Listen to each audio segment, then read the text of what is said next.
I'm Blair Carson, and I'm 25. 3 hours ago, I signed papers that I thought would make me Mrs. Ethan Miller. Now I'm standing in our honeymoon suite, staring at my reflection in the bathroom mirror, wondering why my brand new husband just corrected me in front of 150 wedding guests, like I was a child who couldn't read properly. Where are you watching from today? Drop your location in the comments below and hit that like and subscribe button if you've ever felt completely humiliated on what was supposed to be the best day of your life. You'll definitely want to stick around for what happened next. The thing is, I should have seen this coming. Ethan Miller had been making little jokes at my expense for 3 years. Small things, like when I'd suggest a restaurant and he'd laugh and say, Blair's always picking places that are a little ambitious for her budget. Or when I'd wear something I thought was nice and he'd tilt his head with that patronizing smile and suggest I try something more. His friends thought it was charming. His family thought it showed he was helping me grow. And me? Well, I thought love meant accepting someone's guidance, even when that guidance felt like tiny paper cuts to your self-esteem. But today was supposed to be different. Today, at this gorgeous vineyard estate in Napa Valley, I was finally going to be his wife, equal, respected, protected. The ceremony was perfect, at least on the surface. Samantha Reed, Ethan's best friend since law school, stood as his best woman because he insisted on being modern. She looked stunning in her wine-colored bridesmaid dress, her auburn hair perfectly styled, watching me with what I mistook for approval, but now recognize as something else entirely. When it came time for vows, I'd practiced mine for weeks. I wanted them to be meaningful, heartfelt. I started reading from the paper in my trembling hands, talking about how Ethan had changed my life, how grateful I was to be building a future together. I promised to love, honor, and cherish you, to support your dreams and ambitions, and to always be your partner in this beautiful adventure we're starting. Partner? Ethan interrupted with a chuckle, turning to our guests. She means junior partner, right, folks? Laughter rippled through the crowd. My parents smiled awkwardly from the front row.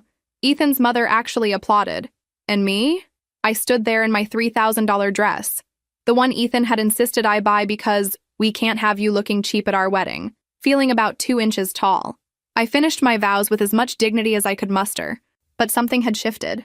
In that moment, with 150 people watching, my new husband had just established exactly where I stood in his hierarchy, and it wasn't beside him. The reception was a blur of forced smiles and well wishes, from people who seemed more excited about the open bar than celebrating our union. But I kept telling myself it would get better once we were alone, once the pressure of performing for everyone else was gone. I was wrong about a lot of things back then, but I was especially wrong about what had really happened during our ceremony. 2 weeks later, I was putting away our wedding china, gifts I'd probably never use because Ethan preferred takeout and I apparently overcooked everything, when my phone rang. The name on the screen made me pause. Daniel Graves, our wedding photographer. He'd been recommended by my coworker Sarah, a soft-spoken man with kind eyes who'd somehow managed to capture beautiful moments even during Ethan's more challenging behavior. Mrs. Miller, his voice sounded strained, urgent. I need you to come to my studio today, it's important. I noticed something terrible in the photos and videos. Don't say anything to your husband. My stomach dropped. Daniel wasn't the dramatic type. If he said something was terrible, it was terrible. What kind of something? I asked, already reaching for my keys. Just come. And Blair? Come alone. The drive to his downtown studio felt endless. My mind raced through possibilities. Had he captured Ethan with another woman? Had someone said something horrible about me that he'd accidentally recorded? When I arrived, Daniel's usual calm demeanor was nowhere to be found. He looked pale, almost sick. His laptop sat open on his desk, displaying what looked like our ceremony footage paused mid-frame. I've been editing your photos for the past week, he said without preamble. I always review everything carefully. It's what you pay me for. But when I got to the document signing, he trailed off, shaking his head. What about it? He turned the laptop toward me. I need you to watch this. Really watch it. The video showed the moment when Ethan and I signed our marriage license. There I was, distracted, chatting with the officiant about the beautiful ceremony. My bouquet was in one hand and I'd set down my purse to sign the papers. Then I saw her, Samantha. She approached, ostensibly to fix my bouquet, her smile bright and helpful. But Daniel had caught something no one else had noticed. With movements that looked rehearsed, practiced, she'd picked up the folder containing our marriage documents and smoothly replaced it with another folder, identical in appearance. Ethan signed first, his signature confident and quick. Then Samantha pushed the original folder back to me, and I signed with a huge smile on my face, completely oblivious. I watched the video 3 times before the reality hit me. Those aren't the marriage papers I signed. No, Daniel said quietly. They're not. My hands started shaking. Did you see what was in the other folder? I tried to get a clear shot, but he zoomed in on the frame. The image was grainy, but I could make out partial text and what looked like an official reference number in the corner of the document. I can see its official letterhead, but I can't read the content clearly. I stared at the screen, my mind reeling. This was planned, coordinated. While I'd been worried about my vows being perfect and whether my dress looked right, my new husband and his best friend had been orchestrating some kind of document swap. Daniel, I whispered. What could they have had me sign? His expression was grim. I don't know, but whatever it was, they didn't want you to read it first. The room felt like it was spinning. Everything about my wedding day suddenly took on a sinister cast. Samantha's helpful suggestions about the ceremony timeline. Ethan's insistence that we keep the paperwork simple and quick. Even his joke about me being the junior partner. Had that been a hint about what was really happening? I sat in Daniel's studio for an hour, watching the footage over and over, memorizing every detail. When I finally left, I had a flash drive with the evidence and a growing certainty that my marriage was built on something much darker than I'd ever imagined. That night, I lay awake next to Ethan, listening to him breathe, wondering what kind of person I just legally bound myself to. And more importantly, what had I unknowingly agreed to? The next morning, I told Ethan I had a dentist appointment and drove straight to the law office of Margaret Chen, a document fraud specialist I'd found online. If you've ever had to research what to do when someone tricks you into signing papers, you'll know it's not exactly a Google search you want to be making about your own wedding. Margaret was a sharp-eyed woman in her 50s who examined the footage with the intensity of someone defusing a bomb. She enhanced images, adjusted contrast, and worked with that partial reference number for over an hour. I can track this down, she said finally. Insurance companies and legal document services use reference numbers that can be searched in industry databases. Even with partial data, I might be able to access the original document. Have you ever experienced that moment when you know your life is about to change forever but you can't stop it from happening? That was me, sitting in that leather chair, watching Margaret work on her computer. 20 minutes later, she turned the screen toward me. Life insurance policy, insured Blair Carson. Beneficiary, Ethan Miller. Coverage amount, $2.5 million. The room went silent except for the hum of the air conditioning and the sound of my world falling apart. This policy was created 3 weeks before your wedding, Margaret continued, her voice carefully neutral. The signature on file matches what you signed that day. But Blair, you never applied for this policy. You never agreed to this coverage. You never named Ethan as your beneficiary. I couldn't speak. Couldn't breathe. It gets worse, she said gently. I ran a check on the marriage license filing. The legal marriage exists, but it was processed using falsified supporting documents. The real marriage paperwork was never filed properly. They substituted fraudulent forms to make the insurance application appear legitimate. The implications hit me like a freight train. Ethan had married me, but he'd built our entire legal union on a foundation of lies designed to make me sign a life insurance policy worth $2.5 million. A policy that would pay out to him if something happened to me. Margaret, I finally managed. What does this mean? She closed the laptop and leaned forward. Blair, this isn't just fraud. This suggests premeditation for something much worse. People don't take out secret life insurance policies on their spouses for sentimental reasons. I sat in my car in the parking garage for an hour, staring at the evidence Margaret had compiled. Photos of the document swap, the reconstructed insurance paperwork, a preliminary report showing fraudulent documents in our marriage filing. My phone buzzed with a text from Ethan. How was the dentist? Hope they didn't find any cavities in that sweet smile of yours. 3 weeks ago, I would have thought that was romantic. Now it felt like a threat. I drove home slowly, my mind racing. When I walked through our front door, Ethan was in the kitchen making coffee, whistling some tune from our first dance. He looked up and smiled, the same charming smile that had won me over 3 years ago. There's my beautiful wife, he said, pulling me into a hug. I missed you. I hugged him back, forcing myself to act normal while my skin crawled. This man I'd loved, trusted, planned a future with, had never intended to build a life with me. He'd planned something else entirely. That night, I started my own investigation. If there's one thing I learned from watching crime shows with my mom growing up, it's that the best time to search someone's stuff is when they think you're completely unsuspecting. So while Ethan showered the next morning, humming his usual off-key tune, I went through everything. His laptop was password protected, but Ethan wasn't exactly a cybersecurity expert. I'd watched him type it enough times to notice the pattern. It was Samantha Reed. because apparently even his computer knew who was really important in his life. I'd always thought their friendship was intense, but now I wondered if there was more to it. I found what I was looking for in his email drafts. Phase 1 complete. She signed everything without reading a word. Policy is active. Phase 2 depends on timing. Thinking 6 months minimum to avoid suspicion. Accident during hiking trip? You always said Lookout Point Trail gets dangerous in winter. Your cut is 40% as agreed. The email was addressed to Samantha, dated 2 days after our wedding. My hands were shaking so hard I almost dropped the laptop. Lookout Point was Ethan's favorite hiking spot, a trail with steep cliffs about an hour outside the city. He'd been trying to convince me to go with him for weeks, saying we needed to start building our adventure memories. And Samantha was getting paid for this, 40% of $2.5 million. No wonder she'd been so helpful with our wedding planning. I screenshotted everything and sent it to my own email, then kept searching. In his browser history, how long after marriage does life insurance pay out? Spousal death benefits, tax implications, hiking accident statistics, California. In his phone, which he'd left charging on the nightstand, months of text conversations with Samantha, planning every detail of our wedding, not the flowers and music, but the document swap, the fake supporting paperwork, even a backup plan in case I got suspicious. The shower was still running, so I kept digging.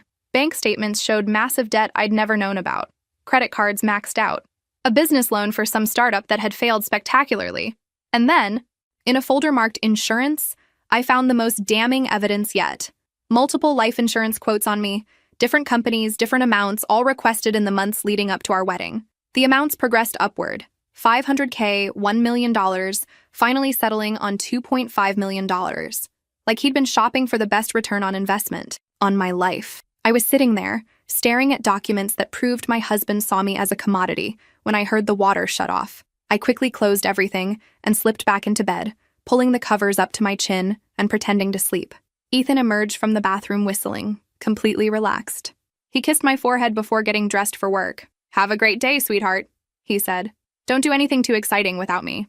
If only he knew. After he left, I sat in our kitchen drinking coffee from a mug that said Mrs. Miller, a wedding gift from his mother that now felt like a sick joke. I had two choices: confront him and probably end up as another hiking accident statistic, or play the game better than he was. I chose option 2. Over the next few weeks, I became the perfect unsuspecting wife. I smiled when Ethan suggested hiking trips. I nodded along when he talked about updating our estate planning. I even let him schedule a physical for me, claiming our new health insurance required it, probably just checking to make sure his investment was in good condition. But every day I was building my case, taking photos of documents, recording conversations, gathering evidence that would prove exactly what Ethan Miller had planned for his loving wife. The hardest part wasn't the evidence gathering, though. It was looking at this man I'd loved for 3 years and realizing I'd never known him at all. Every sweet gesture, every romantic moment, every time he'd called me beautiful, it had all been an elaborate performance leading up to this. But here's what Ethan underestimated. I might have been naive, but I wasn't stupid. And I just learned exactly how dangerous underestimating someone can be. 3 weeks into my secret investigation, I had enough evidence to bury Ethan Miller and his accomplice, Samantha Reed, so deep they'd need excavation equipment to see daylight. But I needed one more thing: a plan that would protect me and ensure they faced consequences for what they'd done. That's when I decided to pay another visit to Margaret Chen, the document fraud specialist. This time, I brought everything: screenshots of Ethan's emails, the fake insurance policy, bank records showing his debts, even recorded conversations where he jokingly mentioned updating our wills. Margaret reviewed everything with the thoroughness of someone who'd seen too many cases like mine. When she finished, she looked up with something between admiration and concern. "Blair, this is one of the most comprehensive fraud cases I've ever seen, and one of the most dangerous. We need to involve law enforcement immediately." "Will they take it seriously?" I asked. I mean, technically nothing has happened to me yet. Intent to commit fraud is still fraud. And what they've documented here, she gestured to the printed emails. This shows clear premeditation for insurance fraud at minimum, potentially something much worse. We spent the next hour planning my next moves. Margaret would compile everything into a formal legal brief. I would continue acting normal while secretly preparing to disappear. And then, when everything was in place, we'd pull the trigger. But first, I had one final test for my loving husband. That evening, I made Ethan's favorite dinner, homemade lasagna with that expensive wine he liked. I lit candles, put on the dress he'd complimented on our first date, and set the stage for what would be our last romantic evening together. "This is nice," he said, settling into his chair with a satisfied smile. "What's the occasion?" "I've been thinking about our conversation last week," I said, twirling pasta around my fork. "About updating our insurance and estate planning." His eyes lit up with interest. "Oh yeah? I did some research, and you're absolutely right. We should have more comprehensive coverage." I reached into my purse and pulled out a folder. I actually went ahead and got quotes from a few companies. Ethan's hand stopped halfway to his mouth. You did what?" "Got life insurance quotes. For both of us." I slid the papers across the table with an innocent smile. "I mean, if something happened to you, I'd need to be protected too, right?" I watched his face carefully as he scanned the documents.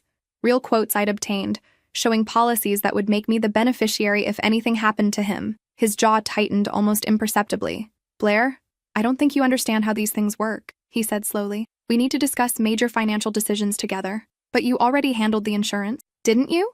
I kept my voice light, curious. I remember signing papers at the wedding. For just a moment, panic flashed across his face. Then that practiced charm slid back into place. "Those were just preliminary documents, nothing final." "Oh, good," I beamed at him. "So we can start fresh, make sure we're both equally protected." The rest of dinner was tense, with Ethan making excuses about needing to research companies and comparing coverage options. But I'd seen what I needed to see. Confirmation that he'd never intended for this insurance arrangement to be mutual. After he went to bed, I found him on his phone in the bathroom, whispering harshly to someone. Through the thin door, I caught fragments. "She's getting suspicious." And, "Need to move the timeline up." That night, I barely slept. I lay there listening to Ethan breathe beside me, knowing that my little test had probably just accelerated whatever timeline he and Samantha had planned. The next morning, Margaret called with news that changed everything. "Blair, I've been in contact with the district attorney's office. They're very interested in your case, but they want to move quickly. Tonight, if possible." My heart pounded. "Tonight?" "They're concerned about the escalating nature of the communications we've intercepted. That conversation you overheard last night about moving up the timeline? That's when this stops being a future threat and becomes an immediate danger." I looked around our apartment, at the photos from our wedding day, the gifts from people who thought they were celebrating love, the life I'd built with someone who'd never seen me as more than a payday. What do I need to do? "Pack a bag, only essentials. We're going to get you somewhere safe while the authorities handle the rest." As I quietly gathered my things while Ethan was at work, I felt something I hadn't experienced in months. Control. For the first time since I discovered the truth, I wasn't reacting to someone else's plan. I was executing my own. Ethan Miller thought he'd married a naive woman he could manipulate and ultimately dispose of. He was about to learn that Blair Carson was much more dangerous than he'd ever imagined. At 3 p.m. on a Tuesday that started like any other, I walked out of my apartment with nothing but a small suitcase and the evidence that would destroy the man I'd once planned to spend my life with. I left my wedding ring on the kitchen counter next to a note that simply read, "Gone to my sister's for a few days. Need some space to think. B." Ethan would come home expecting his unsuspecting wife, maybe planning to suggest that romantic hiking trip to Lookout Point. Instead, he'd find an empty apartment and a woman who'd finally stopped playing by his rules. Margaret met me at the district attorney's office, where Detective Sarah Rodriguez was waiting with the kind of expression cops get when they're dealing with a particularly disgusting case. She'd reviewed all my evidence and had some news of her own. "Mrs. Carson," she said, using my maiden name deliberately, "we've been building our own case against Mr. Miller. Your evidence confirms what we've suspected about several other incidents." "Other incidents?" "Ethan Miller has been married twice before. Both wives died in accidents within 18 months of their weddings. Both had large life insurance policies with Ethan as beneficiary. We've been investigating him for over a year, but we couldn't prove intent until now." The room went silent except for my sharp intake of breath. This wasn't Ethan's first time playing this game. I was just his latest target. "The insurance company flagged the policy you unknowingly signed," Detective Rodriguez continued. "Companies get suspicious when someone keeps taking out large policies on spouses who die young, but we needed proof of fraud in the application process. Your video evidence of the document swap is exactly what we needed." I thought about those other women who'd probably loved Ethan the way I had, who'd trusted him the way I had, women who'd never gotten the chance to discover the truth about the man they'd married. What happens now? Now we arrest Mr. Miller and Ms. Reed. The charges include conspiracy to commit fraud, identity theft, and conspiracy to commit murder. With your evidence and our ongoing investigation, we have enough to put them away for a very long time. The arrest happened at 6:30 p.m., just as Ethan was walking into our apartment building. I watched from an unmarked police car across the street as Detective Rodriguez and her team took him into custody. Through the car window, I could see his face change from confusion to shock to something like terror as they read him his rights. Samantha was arrested simultaneously at her law office downtown. Turns out she'd been the mastermind behind the document fraud. Her legal expertise made the whole operation possible. She'd helped Ethan target women, plan their deaths, and collect the insurance money. A real partnership. Just not the kind I'd imagined when I thought they were just close friends. 2 days later, I was sitting in a coffee shop near the courthouse when Margaret called with an update. The insurance company has voided the fraudulent policy and confirmed that while the marriage is legally valid, it was obtained through fraudulent means. You have grounds for annulment. And Blair? Ethan's talking. He's trying to cut a deal by giving up information about Samantha's other clients. Apparently you weren't their only target. I hung up and sat there for a long time, watching people walk past the window. Normal people with normal problems, living normal lives where their spouses didn't plan to murder them for money. For the first time in weeks, I felt something I'd almost forgotten. Peace. Not happiness exactly, that would come later. But peace. The kind that comes from knowing you're finally safe, finally free, finally able to breathe without looking over your shoulder. My phone buzzed with a text from Daniel. The photographer who'd started this whole revelation. Saw the news. You're the bravest person I know. When you're ready to talk about what's next, I'm here. What's next? For the first time in months, that phrase didn't fill me with dread. It filled me with possibility. I finished my coffee, straightened my shoulders, and walked out into a future that was finally, completely mine. The weeks following Ethan's arrest felt like recovering from a fever. That strange, disorienting period where you're not quite sure what's real anymore. I'd moved into a furnished apartment downtown. Something temporary while I figured out what permanent looked like for someone who just discovered her entire life had been a lie. Daniel Graves had become an unexpected anchor during this chaos. Not romantically, we were both clear about that, but as someone who understood the weight of what we'd uncovered together. When he offered me a part-time position helping with his wedding photography business, I almost laughed. You want me to work at weddings? After everything that just happened? I want you to help couples capture real moments, he said simply. You have an eye for authenticity now that most people don't possess. You can spot the genuine emotions from the performed ones. He was right, of course. After months of analyzing every gesture and word for hidden meanings, I'd developed an almost supernatural ability to read people. It was like having X-ray vision for human behavior. My first wedding as Daniel's assistant was a small ceremony in Golden Gate Park. As I watched the bride and groom exchange vows, I found myself cataloging their micro-expressions, their body language, the way they looked at each other when they thought no one was watching. These people were the real deal. Nervous, imperfect, but genuinely in love. It was healing in a way I hadn't expected. What do you think will happen next? I know some of you are probably wondering how this story ends, but trust me, we're just getting to the good part. During the reception, while Daniel captured the formal portraits, I noticed the bride's sister struggling with her own relationship drama. Her boyfriend had been dismissive all day, making little comments about her dress, her hair, her choice to give a speech. The familiar pattern made my skin crawl. I found myself approaching her during a quiet moment. "Excuse me," I said carefully. I couldn't help but notice. "Is everything okay with your boyfriend?" She looked surprised, then defensive. "Why? What did you see?" "Nothing dramatic, just small things. Comments that seemed designed to make you feel smaller."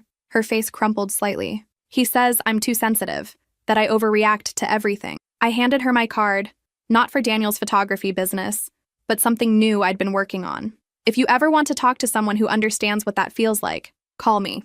That conversation planted a seed that would grow into something I never could have imagined. Over the next few months, word spread quietly through networks of women who'd attended weddings where I'd worked. I became known as someone who could spot the red flags, someone who'd been through something terrible and come out stronger.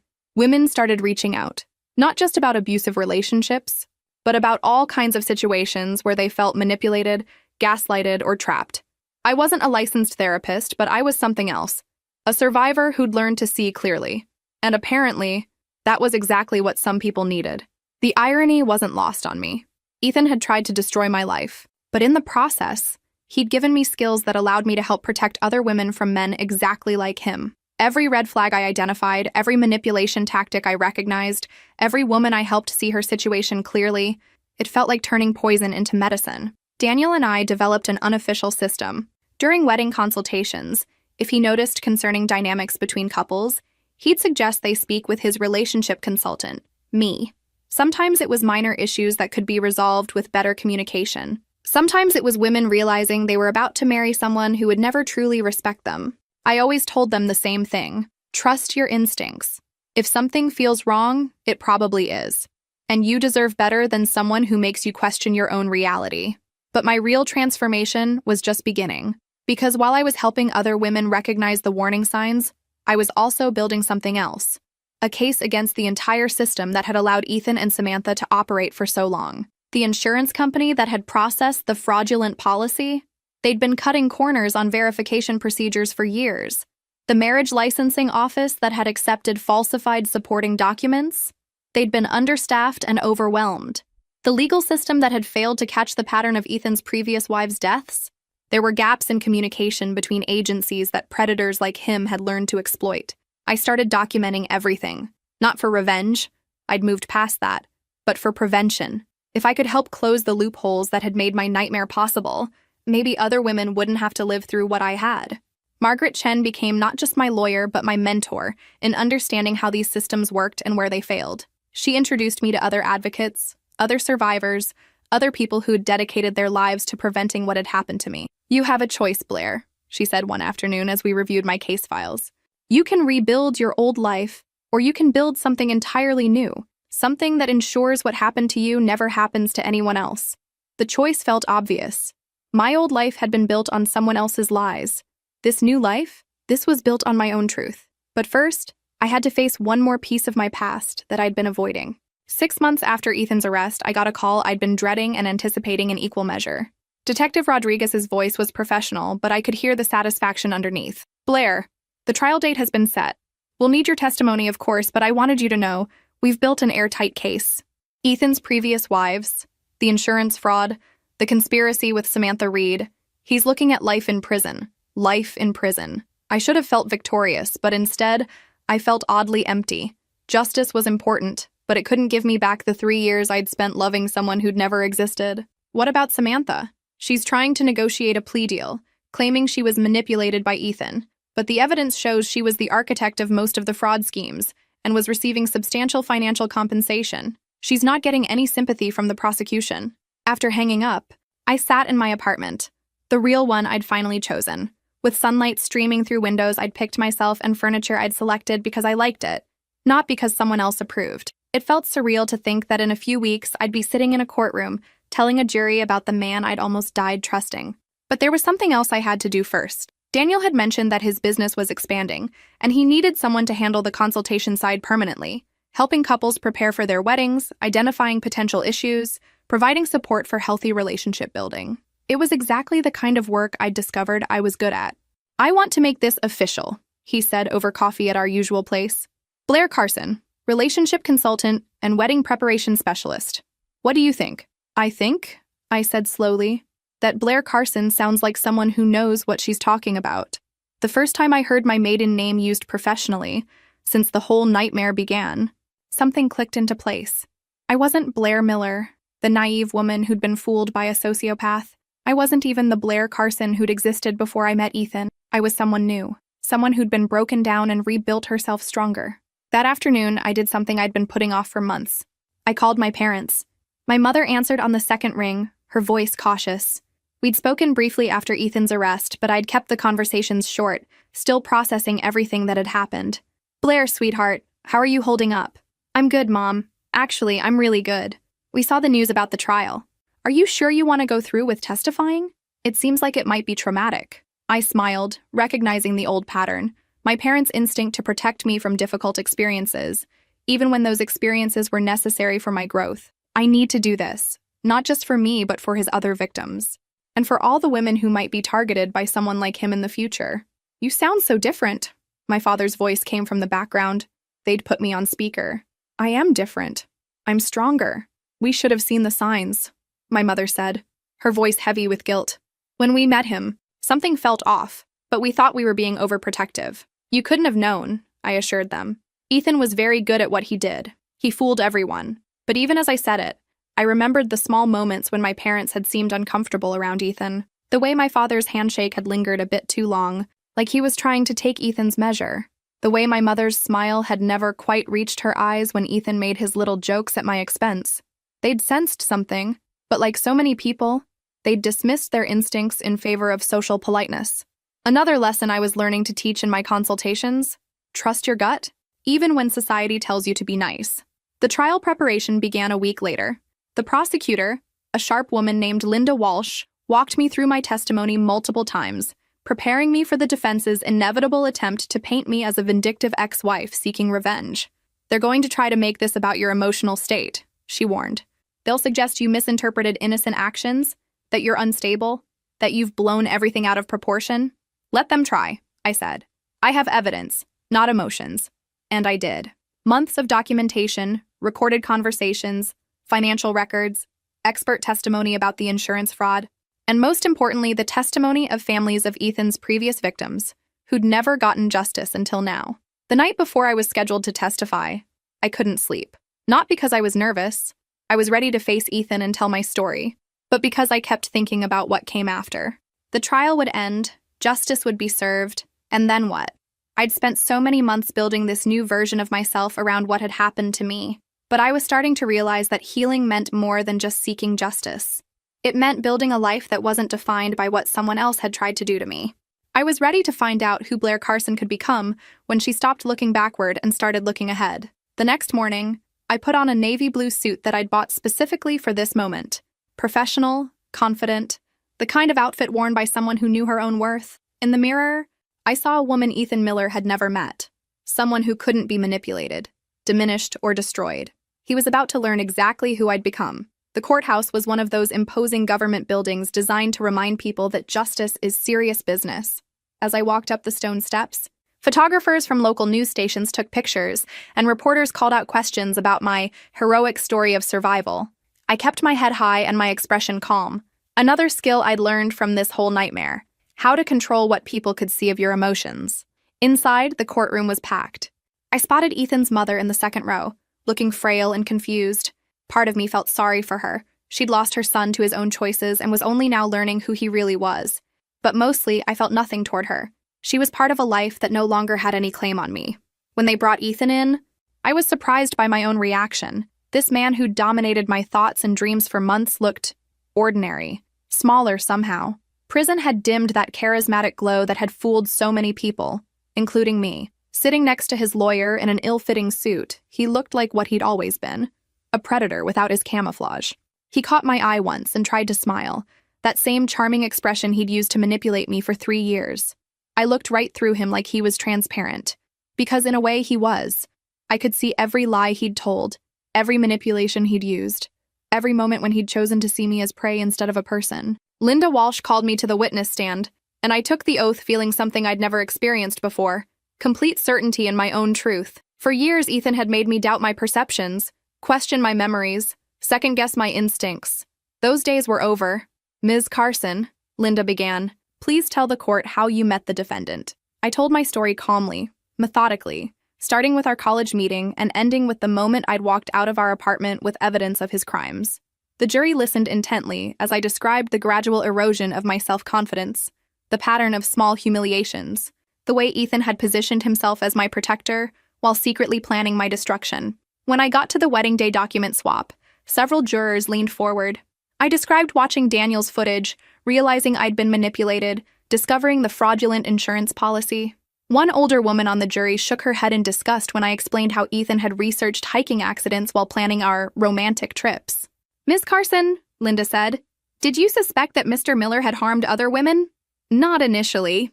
But when Detective Rodriguez told me about his previous wives, everything made sense. The pattern was identical: whirlwind romance, quick engagement, wedding, followed by large insurance policy, then suspicious accidents. I wasn't his first victim. I was just the first one lucky enough to discover the truth before it was too late." The defense attorney's cross-examination was exactly as brutal as Linda had predicted. He tried to paint me as a bitter woman seeking revenge against an innocent man who'd simply fallen out of love with me. He suggested I'd fabricated evidence, misinterpreted innocent actions, and convinced myself of a conspiracy that didn't exist. I answered every question with calm precision, referring to documentation, timestamps on digital evidence, expert testimony about the insurance fraud. When he suggested I was mentally unstable, I smiled slightly. "Sir, if discovering that someone has taken out a secret life insurance policy on you and researched ways to kill you is a sign of mental instability, then I suppose I'm guilty as charged. But most people would call that pattern recognition. The gallery laughed, and even the judge smiled slightly. The defense attorney moved on quickly. When Ethan took the stand in his own defense, I watched him try to deploy every charm offensive that had once worked on me. He claimed to love me deeply, insisted the insurance policy was meant to protect me, suggested that Samantha had misled him about the legal documents. He even cried at one point, talking about how much he missed me and how sorry he was for any misunderstandings. It was a masterful performance. A year ago, it might have worked on me. Now, watching him lie under oath, I felt nothing but pity for anyone who still believed him. He was like a magician whose tricks had been exposed. Once you knew how the illusion worked, it lost all its power. The prosecution's rebuttal was devastating. They presented evidence from his previous marriages, showing identical patterns of behavior. They brought in the families of his first 2 wives, women I'd never met but whose stories mirrored my own so closely it was chilling. Sarah Martinez's sister testified about how Sarah had called her the week before she died, worried that her new husband was pressuring her to go on dangerous hiking trips. Rebecca Chen's mother described finding large insurance policies in her daughter's belongings after Rebecca's accidental drowning during their honeymoon. By the time closing arguments began, Ethan's fate was sealed. The evidence was overwhelming, the pattern undeniable. But I wasn't thinking about his punishment anymore. I was thinking about his victims, the women who'd never gotten the chance to see justice, and the women who'd never have to face him because of what we'd accomplished in this courtroom. The jury deliberated for less than 4 hours. When they returned with guilty verdicts on all counts, fraud, conspiracy, attempted murder, I felt something I hadn't expected: closure. Not because Ethan would spend the rest of his life in prison, though he would. Not because Samantha had also been convicted and sentenced to 25 years, though she had. But because I'd finally, completely, separated my story from his. He'd tried to write an ending where I disappeared, where I became just another casualty of his greed. Instead, I'd rewritten the story entirely. I wasn't his victim anymore. I was a survivor who'd found her voice and used it to protect other women. As I left the courthouse that day, reporters asked me how it felt to see justice served. I thought about it for a moment before answering. Justice is important, I said. But what matters more is prevention. Making sure other women recognize the warning signs, trust their instincts, and know they deserve better than someone who sees them as disposable. That night, I got a call from a woman I'd never met. "Ms. Carson, I saw you on the news. I think my boyfriend might be like your ex-husband. Can we talk?" I smiled, looking out at the city lights from my apartment window. "Of course. Let's talk." 1 year after the trial, that changed everything. Daniel and I had built something neither of us had expected.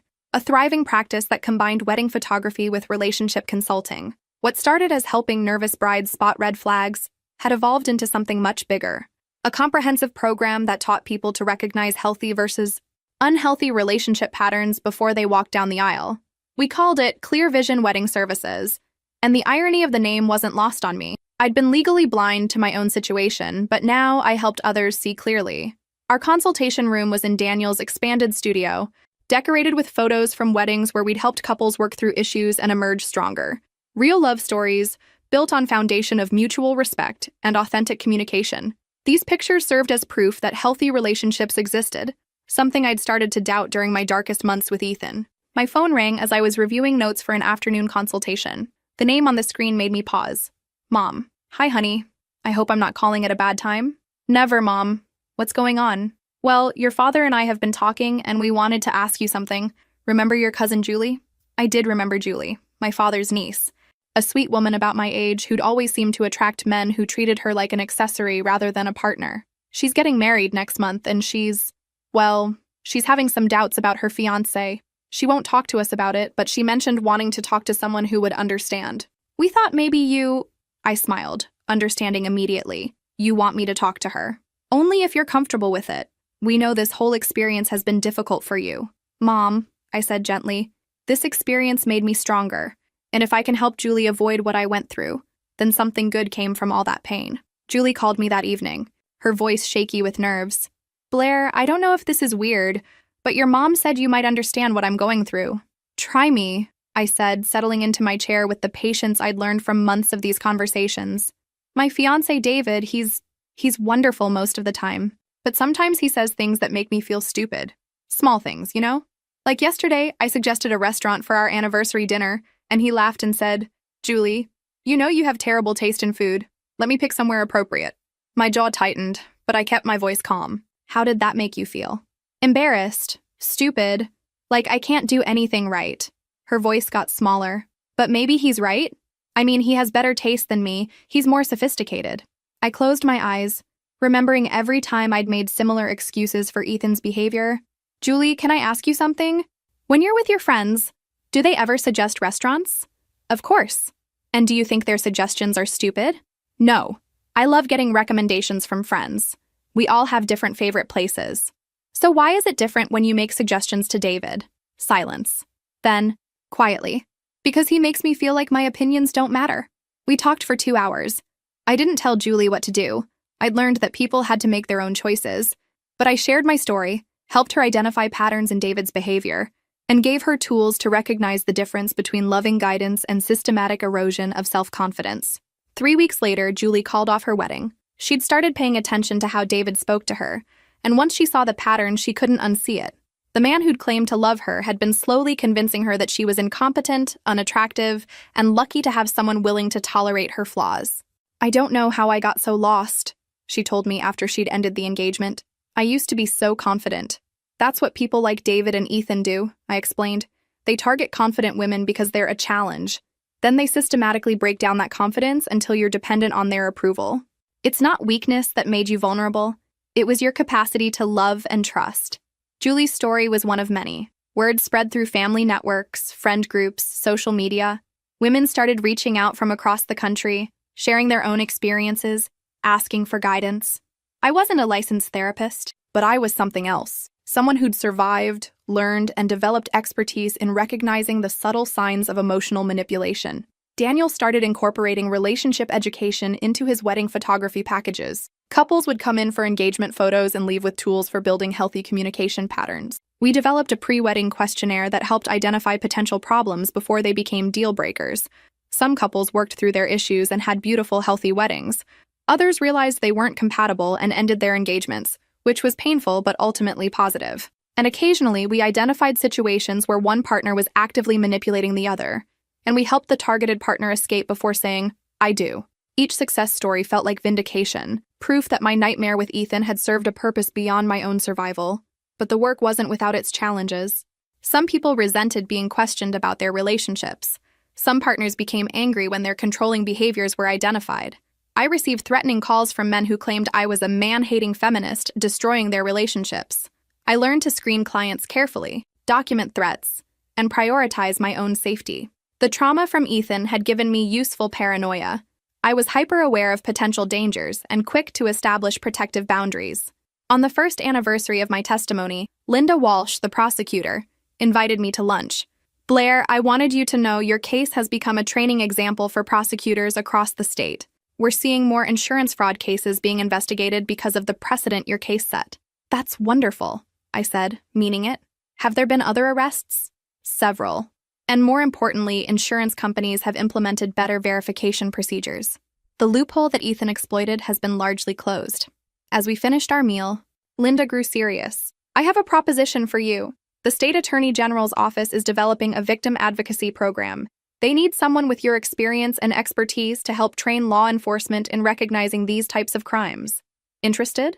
I thought about it for a moment, imagining myself in courtrooms and police stations, teaching others to see the patterns I'd learned to recognize. "Yes," I said without hesitation. "I'm very interested."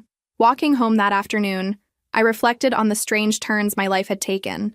A year ago, I'd been a naive woman who'd nearly died for trusting the wrong person. Now I was building a career around protecting other women from similar fates. Ethan had tried to erase me, but instead, he'd accidentally created someone much more powerful than the woman he'd targeted. Someone who couldn't be silenced, manipulated, or destroyed. The irony was perfect. 2 years after the trial that changed everything, I stood in front of a room full of law enforcement officers, teaching them to recognize the signs I'd missed in my own relationship. The irony wasn't lost on me. The woman who'd been so blind to her own danger had become someone whose clarity could save others. Economic control is often the first red flag, I explained to the group of detectives and victim advocates. It starts subtle: criticism of spending habits, insistence on managing finances for your own good, limiting access to bank accounts. By the time the victim realizes what's happening, they're often financially dependent on their abuser. A detective in the front row raised her hand. What about cases where the financial abuse is more sophisticated? Like the insurance fraud in your case? That's the next level, I said, clicking to the next slide. Sophisticated abusers don't just control existing resources. They create new financial incentives for harm. Insurance policies the victim doesn't know about. Business partnerships that benefit from the victim's disappearance. Estate planning that concentrates wealth after death. I'd given this presentation dozens of times now, but it never got easier to relive the details of my own manipulation. Still, every time I saw that moment of recognition in someone's eyes, that instant when they understood how these predators operated, I knew the discomfort was worth it. After the training session, a young detective approached me. Ms. Carson, I have a case I think you should know about.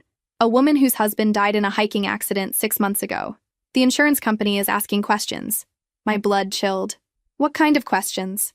The policy was taken out right after their marriage, large payout. And the widow seems odd, not grieving the way you'd expect, more like someone who's relieved. I handed her my card. Send me the case file. If this woman is what I think she is, there might be other victims. That case led to the arrest of Jennifer Walsh, a woman who'd been married 4 times in 8 years. All 4 husbands had died in accidents. All had large life insurance policies.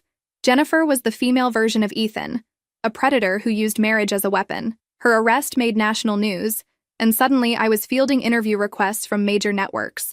The story of the woman who'd survived a murder plot and now helped catch other predators was apparently irresistible to producers. I did select interviews, always focusing on education over sensationalism. I wanted people to learn to protect themselves, not just be entertained by my trauma. During one TV appearance, the host asked me a question I'd been avoiding. Blair, have you considered dating again? After everything you've been through? Can you trust someone new? I paused, thinking about Marcus, the FBI consultant I'd been working with on several cases. He was kind, intelligent, and had shown nothing but respect for my boundaries and expertise.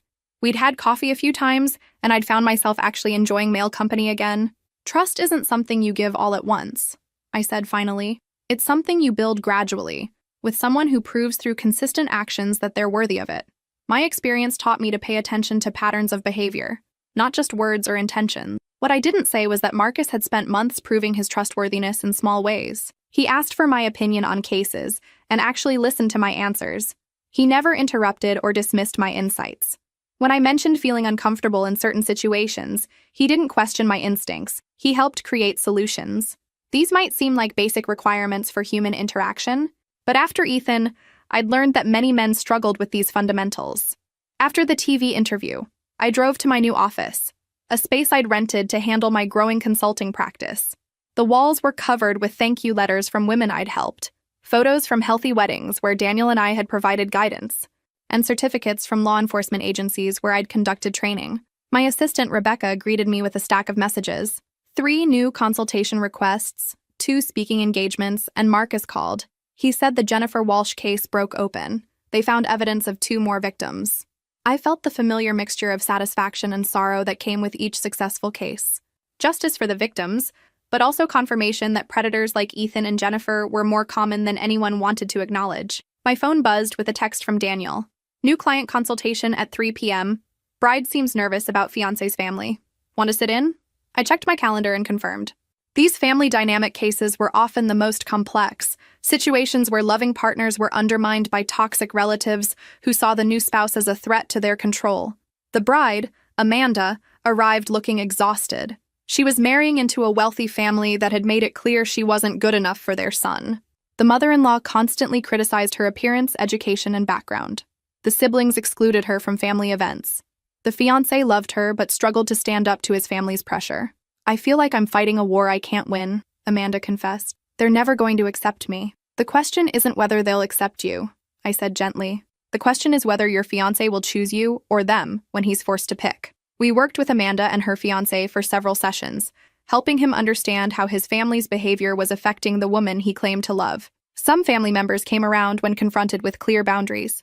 Others revealed their true colors and were excluded from the wedding. The marriage went forward, but with both partners understanding the dynamics they'd need to manage long-term. Not every story had a fairy tale ending, but most had better endings than they would have without intervention. That evening, Marcus called to update me on the Jennifer Walsh case. We found evidence of 3 more husbands, he said. Going back 12 years, this woman was a serial killer who used the legal system to cover her crimes. How many more are out there? I asked, though I wasn't sure I wanted to know the answer. Too many. But Blair, because of your work, your case, your training programs, your advocacy, we're catching them faster. Insurance companies are flagging suspicious policies. Law enforcement is looking for patterns they use to miss. You've changed how these crimes are investigated. After we hung up, I sat in my apartment looking out at the city lights, thinking about the strange journey that had brought me here. 3 years ago, I'd been a naive woman planning a wedding to a man who intended to kill me. Now I was someone who helped protect other women from similar fates. The trauma would never completely disappear. There were still nights when I woke up checking the locks, still moments when unexpected sounds made my heart race. But I'd learned to channel that hypervigilance into something useful. My paranoia had become expertise. My survival had become purpose. Ethan Miller had tried to destroy me, but instead, he'd accidentally created the very person who would help ensure that predators like him faced justice. The poetic justice was almost perfect. Tomorrow, I would continue the work, teaching, consulting, investigating, helping other women see clearly what I'd been blind to for so long. But tonight, I allowed myself to feel something I'd thought I'd lost forever. Pride in who I'd become. 5 years after the night that changed everything, I stood in the conference room of the National Center for Victim Advocacy, addressing a room full of prosecutors, detectives, and social workers from across the country. The organization had invited me to speak at their annual conference about recognizing sophisticated fraud schemes targeting intimate partners. Behind me on the screen was a chart showing the dramatic increase in insurance fraud prosecutions since my case became a training template. The statistics were impressive, but what mattered more were the faces.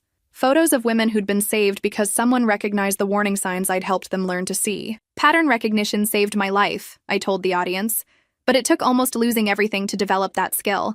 Our goal is to teach people to see these patterns before they become victims. After my presentation, a young prosecutor approached me with a familiar expression, the look of someone who'd just realized their current case fit the profile I'd described. Ms. Carson, I have a situation back in Oregon. A woman whose husband died in a boating accident. Large insurance policy. The widow's behavior doesn't match what we'd expect. And there's another woman in town whose husband died in a similar accident 2 years ago. I handed her my card. Send me the details. If we're looking at what I think we are, those women need protection before they become statistics. This was my life now. Traveling, teaching, consulting on cases that reminded me why the work mattered. Each successful prosecution, each predator caught before they could claim another victim, felt like vindication for everything I'd endured. But the personal victories were just as meaningful. That morning, I'd received a wedding invitation from Julie, my cousin who'd called off her engagement to David. She'd met someone new, a man who celebrated her opinions instead of dismissing them, who supported her goals instead of undermining them. The invitation included a note. Thank you for helping me remember who I was before I let someone else define me. My phone buzzed with a text from Marcus. Dinner tonight to celebrate the Oregon breakthrough?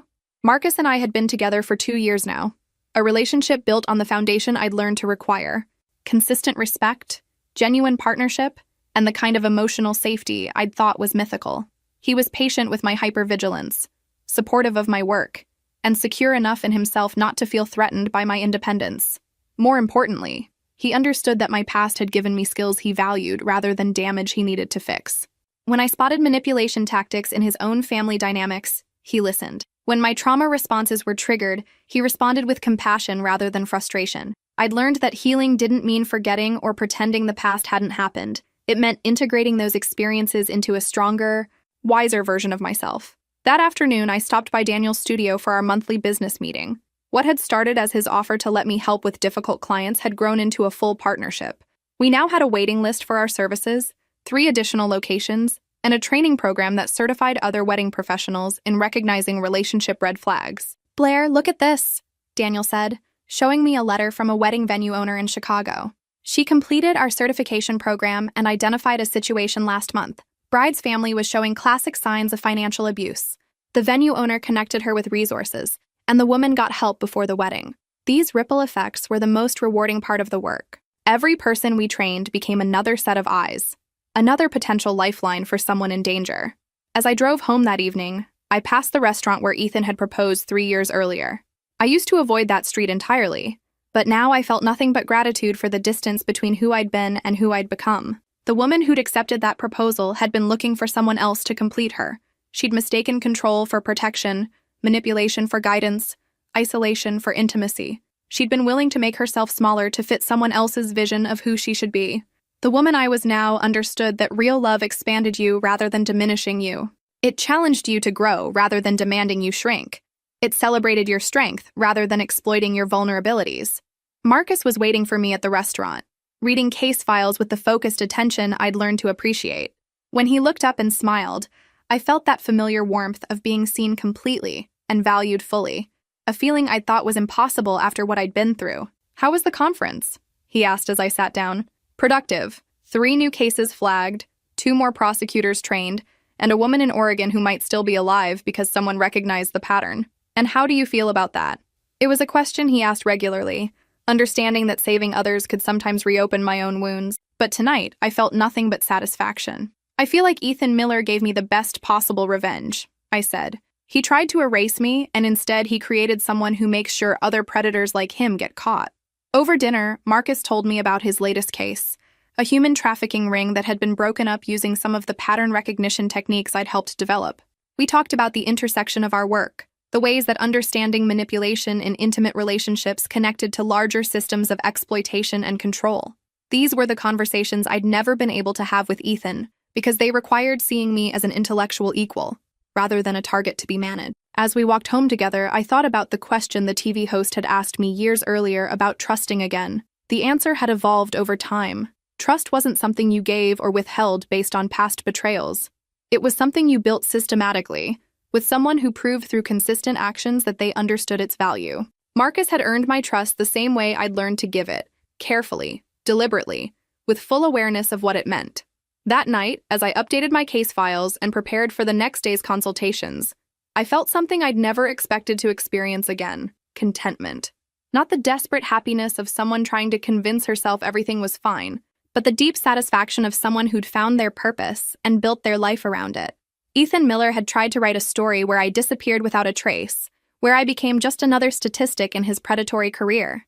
Instead, I'd rewritten the ending entirely. I was no longer the victim of his story.